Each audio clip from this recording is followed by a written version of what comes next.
Hello! I've recently gotten back into painting. Here's what I'm working on right now. And I thought it would be fun today to show you the art books that I'm looking at as reference and inspiration. Let's start with this tiny one. This is a dictionary of color combinations. The first section has palettes of 2, and then it increases to 3, and then 4. I think the section of 4 colors is my favorite just because I like to use a lot of color. But color is something that I've been trying to improve and work on in my artwork, so that's why I got this book. I just thought it would be nice to be able to reference this and get some palette ideas. I got this book after I started working on my painting, so I kind of already had the color palette figured out, but now when I get stuck, I just flip through these pages and see if there's any color palettes that are similar that have a little extra color that I might want to add. So if you're like me and you want to practice color a little bit, I think this book is a really good idea. This next book is another small one, small but mighty. This is one of my favorite, most special books. This is by the illustrator Charlotte Ager. I've followed her on Instagram for a really long time, and I'm just a big fan of everything that she does. This is a self-published book from 2020. I remember when I got this, I was taking classes on Zoom, and to keep things interesting, my professor would have us do a little show and tell if we wanted, so when this came in the mail, I showed my class. It's called Small Pleasures for Big Hearts, and it's just a very sweet illustrated book with complete paintings and mixed media drawings, but then it also has her sketches spread throughout, and I think that the way she arranges them compositionally and combines the finished work with the more sketchbook type stuff just works really well, and it gives it such a cool feel. Also throughout the book, there's kind of a long list or sentence with just a few little snippets of words on each page, which is something that I love. Having just a few words with an illustration gives a different context to the illustration, and then that's pushed even more when it's spread over the entire book. But I think Charlotte Ager has a great sense of color. I feel like her color palettes are so unique. I really like the way that she tends to put trees just in the middle of the page. I think that's so cool. I love her shapes, the way that she draws people. I love the way that she cuts shapes out with the negative space. There's a good amount of little cat drawings in here, and I love the way she draws cats. It's just a very sweet book about mundane things, and I love it. Here's another one of my favorites, Leanne Shapton. This is The Native Trees of Canada, and I actually talked about this book in my recent graphic novel video, but I want to talk about it again in the context of painting because it's basically just a book filled with paintings. There's a little description in the beginning that says the inspiration from this book came from another book that Leanne Shapton found in a used bookstore called Native Trees of Canada, and it was published in 1956. I also get a lot of inspiration from old books, so I thought that was really cool. Since Leanne Shapton grew up in Canada, I feel like there's a very special sweetness about these trees. They feel a little bit more sentimental, which is something that I've been thinking a lot about in my own work because I was born in Pennsylvania, but then I moved to California when I was 8, and I've been there ever since, except for this past year. I moved back to Pennsylvania, and it's been a big inspiration for me in my artwork, so it's really cool to see Shapton doing the same thing. Plus, these paintings are just so stunning. I feel like from the title, you would expect to open up this book and see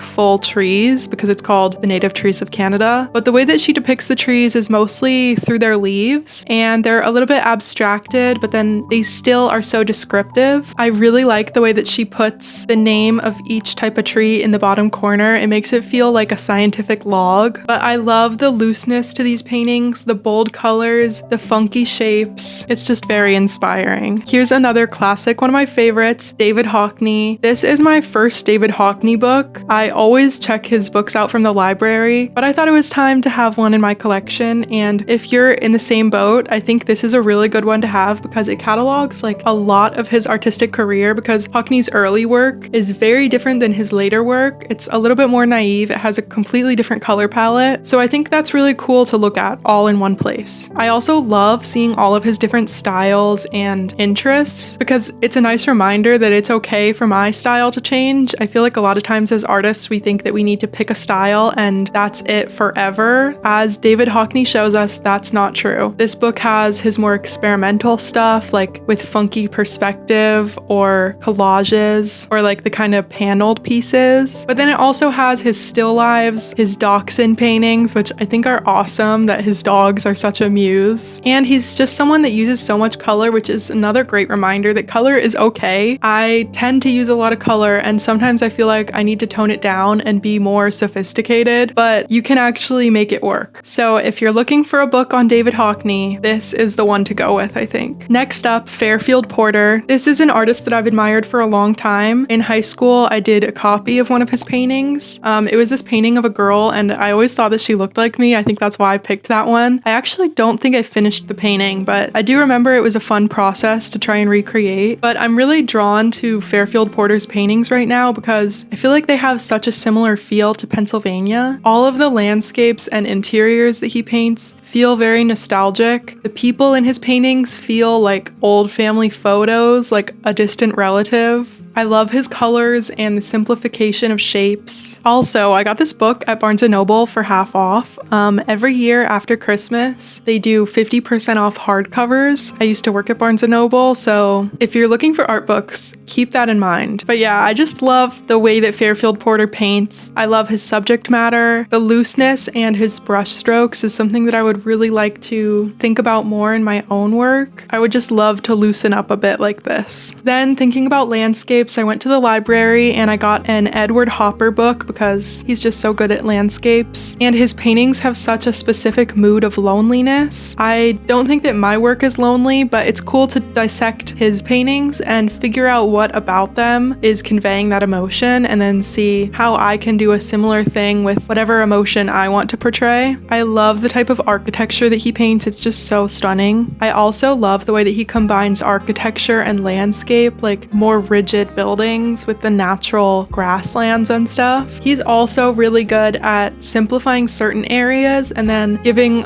enough information in other areas, and his lighting is just amazing. Then sticking with the kind of Pennsylvania theme, I checked out this Charles Wysocki book, and when I got this at the librarian said she loves his puzzles, which I just thought was so cute. But I really like the way that he handles perspective. I'm a big fan of making things flat on the bottom. For example, if you have a vase, not making it like rounded the way it should be, just making it a straight line. I just think stylistically that looks really cool. His work gives me the feeling I had as a kid flipping through picture books and just getting lost in the pages, feeling like every time you go back to a picture you're finding something new. He's also really big into capturing different seasons, and seasons are something that I've been super inspired by recently since they didn't really change that much in California, and now I'm experiencing spring, which is awesome.